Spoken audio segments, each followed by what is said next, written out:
Hello, I'm Andy Peterson, the special products producer at WKRN News 2 in Nashville, Tennessee. I'm going to show you how to use Access Maps and how to build animated, still, and to utilize them to up-produce your stories. So when you first sign into Access, you have something that looks like this. What I always do is I go to Track, and I've built a base map.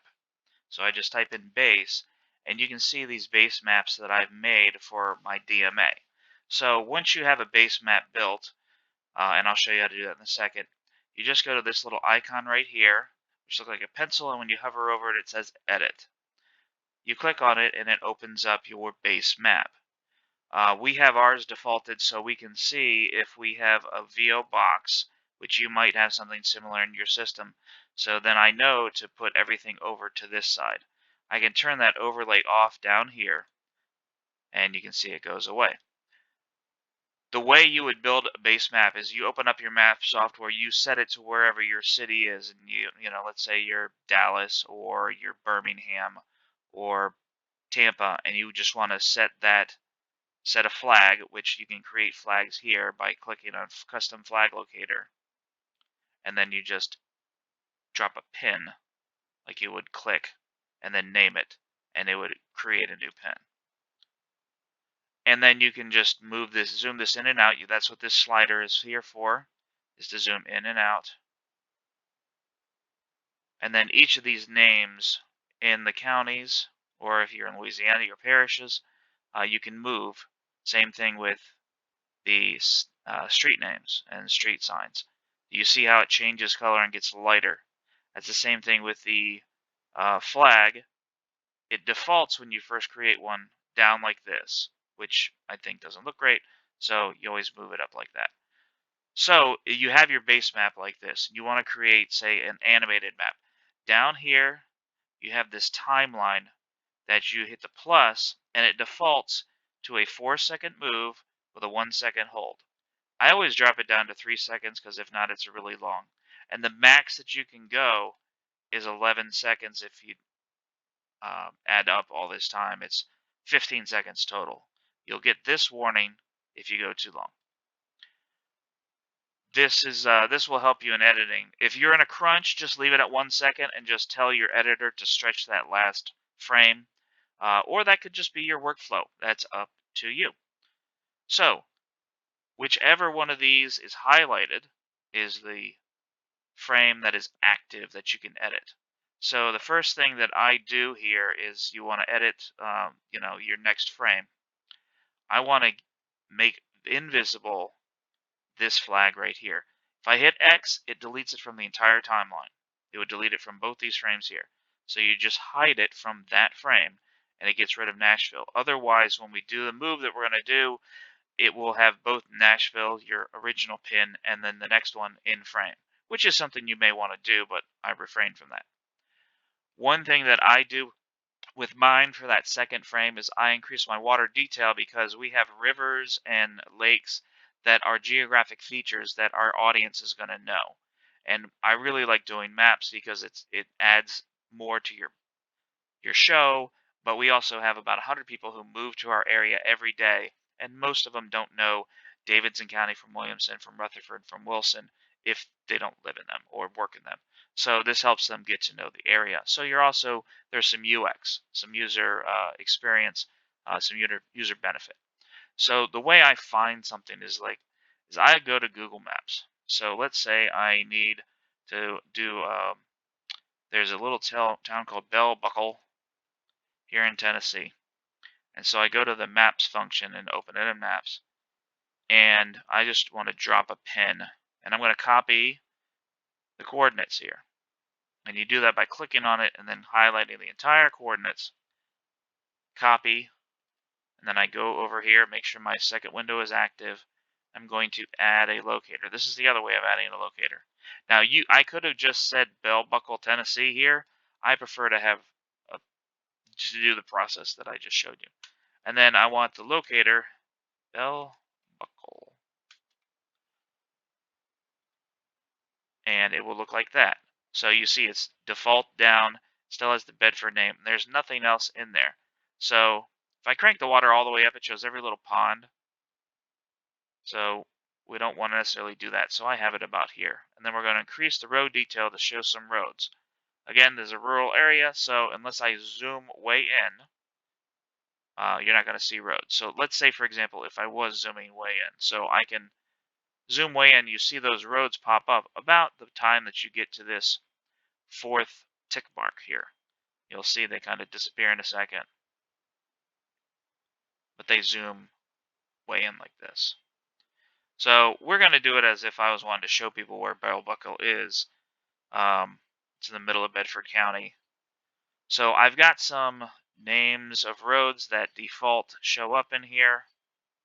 And my county name moved. So I want to be able to zoom out. And I'm doing this with the wheel on my mouse in case you're not seeing that move. You'll notice Interstate 24, but that marker isn't anywhere to be found. It's because in the previous map, it's located up here, and I'm going to need to move it down. So I move it down so in my finished product, I will eventually see it. So let's say I wanted to do Bell Buckle like this. I want to see some of these names of the roads. I want to see Coffee County because it's nearby. Anytime you move one of these, it will stay and not necessarily disappear when you zoom in and out. All right, so you've got Interstate 24, and I want to highlight 41. And you can have your graphics guys do these overlays. So we've got the one that I showed default that shows our banner and our VO. But you also can do the one for your lower third. So you can know that anything here that's going to be covered by our bug, that's going to be covered by our super. So if there's anything I wanted to point out, I wouldn't put it here. So, like the name of Bedford, I wouldn't want to put it down here because it's going to be covered by the super. So any of these things I can move, or you can click on them and rotate them.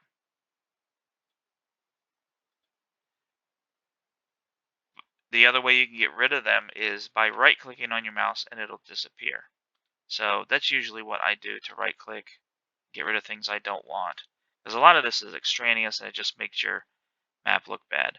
And you can see if I highlight over one that's hidden, it kind of has a ghost effect. But this one's going to be covered by a super, so I'm going to get rid of it. I may want to show what county this is above. So I'm going to zoom out and find that name and pull it down. So Rutherford is a much more populous area. So people, if they see Rutherford, they're like, oh, Rutherford, Bedford County and Coffee County are right below it. So they learn something. And you'll see as I zoom in and out, some of these names reappear. And so you might have to delete them again. So I can move this around to wherever I want it, as long as it's not covering things. And once I'm happy with this, first of all, I got to change the name, or else I'll have another base map. So this will be Bell Buckle. And I hit assemble. And it will take a minute minute or two. And you'll see this notification up here if you have it set up correctly. And you should also get an audible tone, like a ding or something, which is something you can set up in your settings as well. I have it so I get a tone.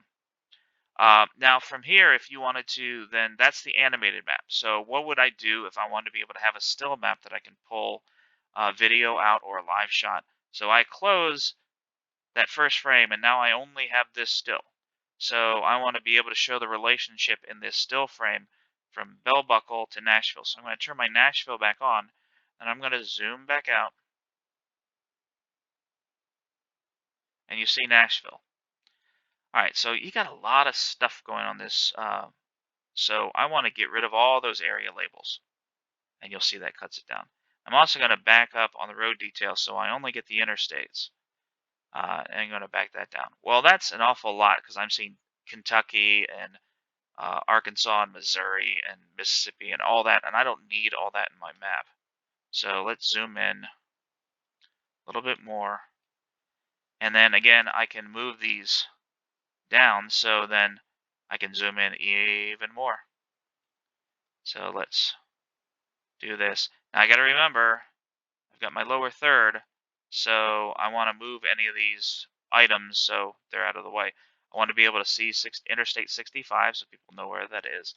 Interstate 840 and everything. And you just heard that tone right there for my animated map is done. So we're going to move this up so it's safe for the supers. I'm going to move 24 up just a little bit. And that's Bell Buckle, and that's Nashville. And I think that's pretty good. You know, do I want to zoom in a little bit more? Maybe move up Nashville so it's a little tighter. Yeah, that looks good. So when I hit, if I hit assemble now, it's not going to show all this red. It's going to look exactly like this. So I hit assemble, and because this is a single frame still, you're going to see this for much longer. And so it's going to take about 10-15 seconds for this to assemble, and we're going to see what happens in a second. And depending on how fast Access is working, this can take longer. If it's near crunch time, say 5 p.m. East Coast time, 6 p.m., it's going to be slow because more and more people are using it, which is where having, you know, the shorter hold is important in an animated map, or just knowing that what maps you're going to need earlier in the day. And then what I also do here, I'll get into this in a second. So it'll generate a preview so you make sure that it looks the way you wanted it to look. That looks very, very good. And you click download and it saves it to your downloads just like you would with any picture or anything else you download from the internet. So that's the first one you want to do. The next one for our system, I do a left oriented. So I call it belt buckle left. Literally all I have to do is then pull it down. I'm going down because this, when we do the box with a map with VO, we don't have a lower third super, we have a banner. So I pull it over, that looks good. I want to get rid of that so just in case anything popped up over here. Looks good. I go, is that enough? I can actually zoom it in more if I wanted.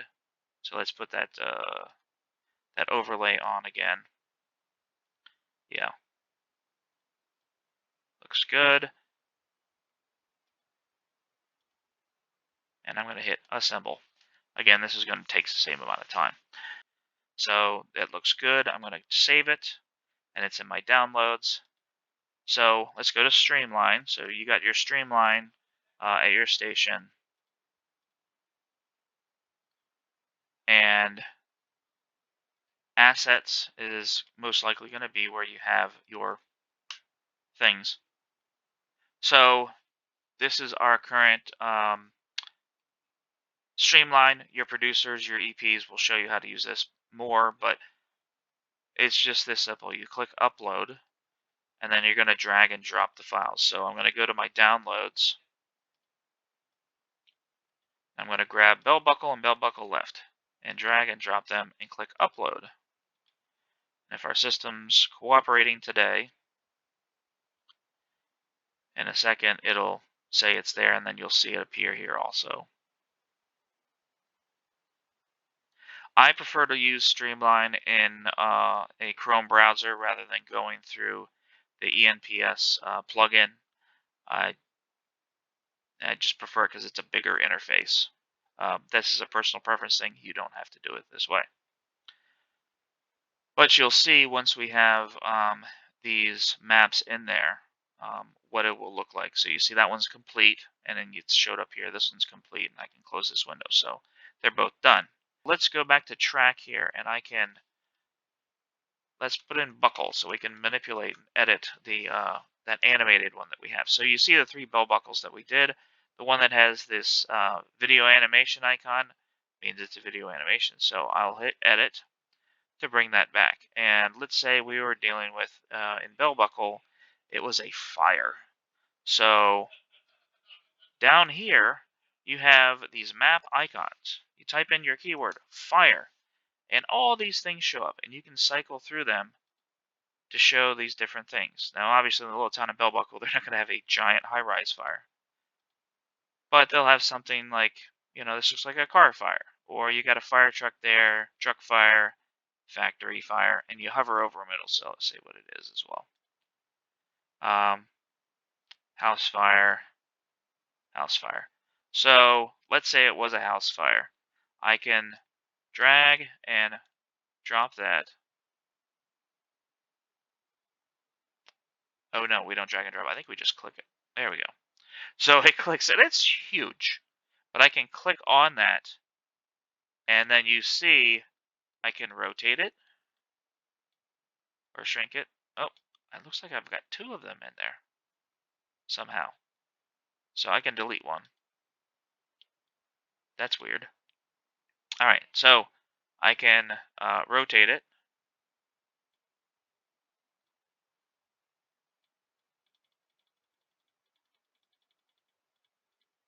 or I can shrink it. So let's say it was a house fire, and then I can move it. Just grab and drop it. And that's a way that you could zhuzh up uh, your map here. Oh, I was trying to just grab one of these things. And that could be a way to, zhuzh up your, and I got to close that to not move it again. All right. But you can go down in the different icons. You have police. Let's delete police. Search, and you've got a whole bunch. And it'll tell you how many pages of things. Traffic. Let's see if that's one. Yep, cones, a stop sign, construction. This is a very good, helpful one that you could have for construction. Road closed. That's another one of my favorites. So we click on that, and it just put a road closed there. And you can see when it does that, the flag sticks over it, but some of the names don't. The street sign is behind it.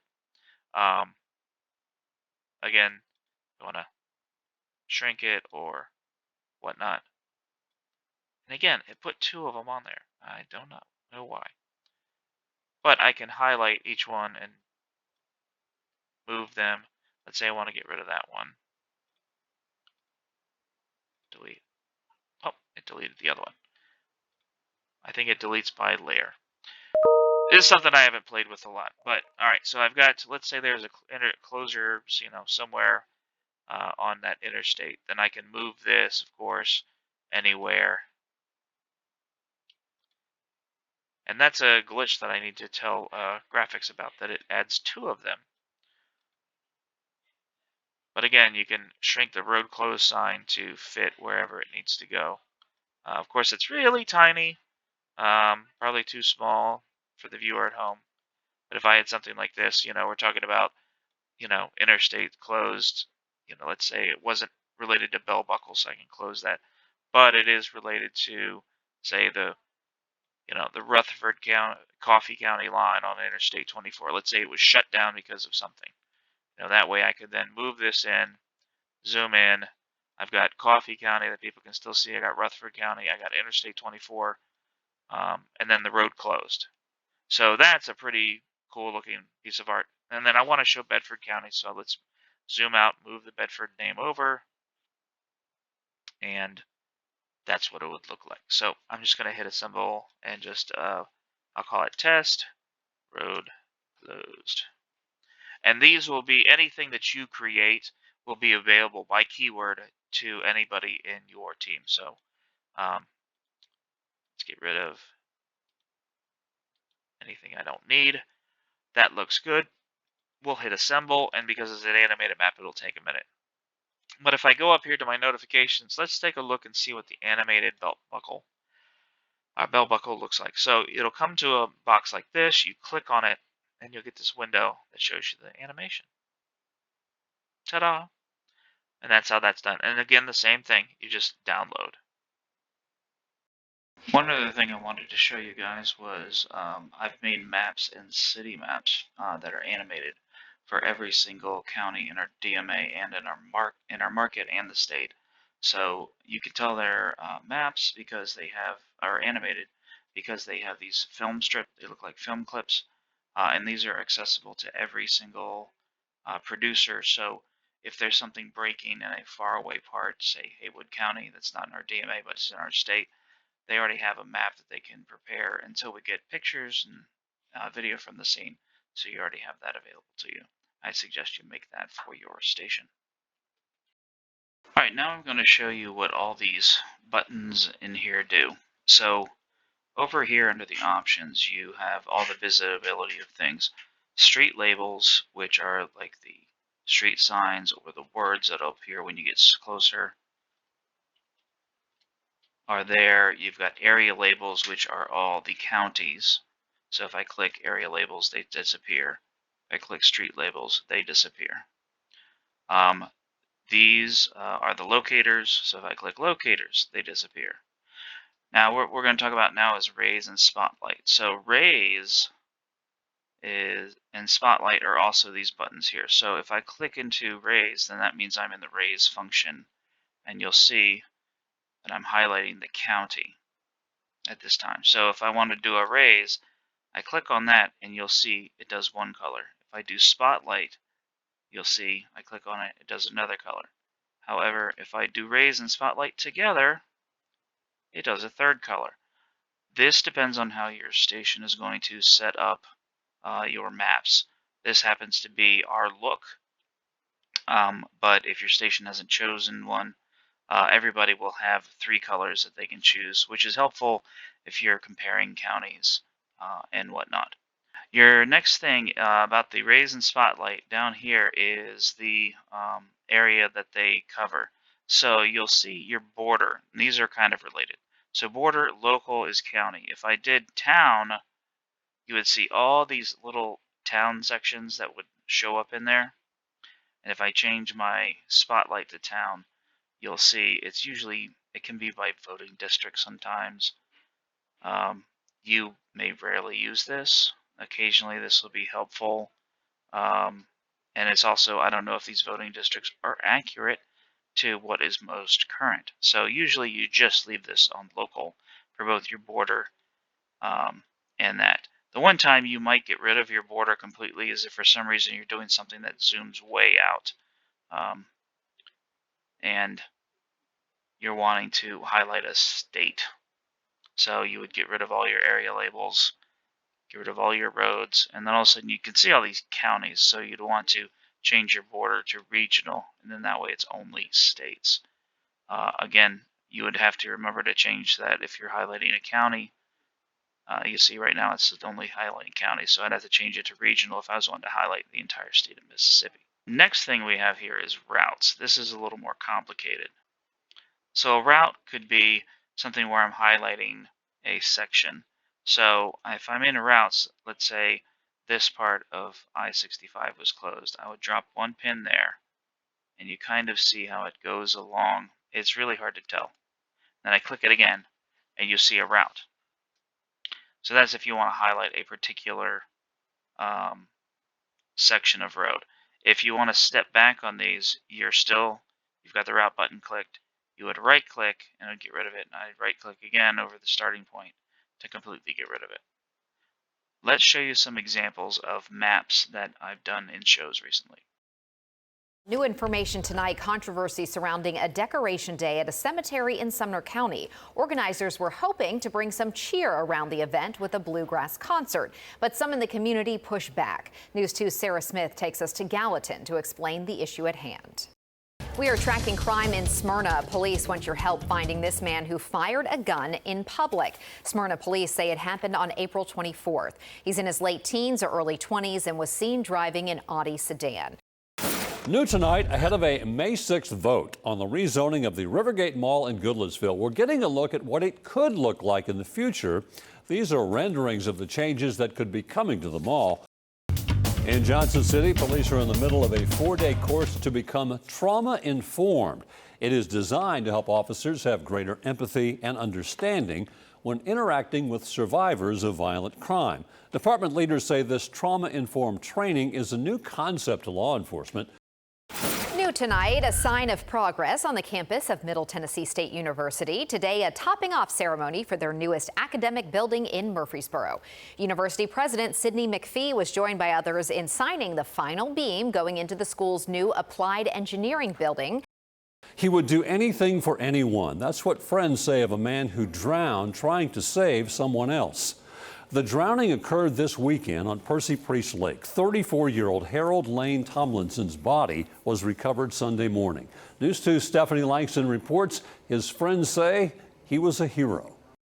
New information tonight about a 3-year-old shot in Cheatham County. Deputies responded around 1:30 this afternoon to Hinton Road off Highway 12 in the Henrietta community. We've learned a young boy was airlifted to Vanderbilt Medical Center in critical condition after being shot in the head. New information tonight out of Montgomery County. Owners of a family business in Clarksville are in shock after a massive fire took out their tire shop of 2 decades. News 2's Nikki McGee has more with owners of the wheel shop who aren't sure if they will be able to rebuild. Nikki? Well, Bob, for Steve and Cindy Ashby, this was more than just their business. More rain, we'll talk all about it coming up, Bob. See you in a bit. Thank you, Danielle. New tonight, the owners of a historic Printers Alley building may be forced to remove their sign if they lose a lawsuit. Historic Nashville is suing the owners of the Southern Turf building for the signs, banners, and lighting added to the building in recent years. In Washington County, a 90-year-old historic marker mistake is now fixed. The marker identifying the location of the Plum Grove Plantation on the Nolichucky River has been moved to the north side of the river. Plum Grove Plantation was owned by John Sevier, Tennessee's first governor. Last thing, ladies and gentlemen, is I want to give you my name and email if you have any questions or you want to go more in depth with your map making and you want to set up a session for your crew. It's A. Peterson at nexstar.tv. That's APEDERSON at nexstar.tv. Thank you for your time.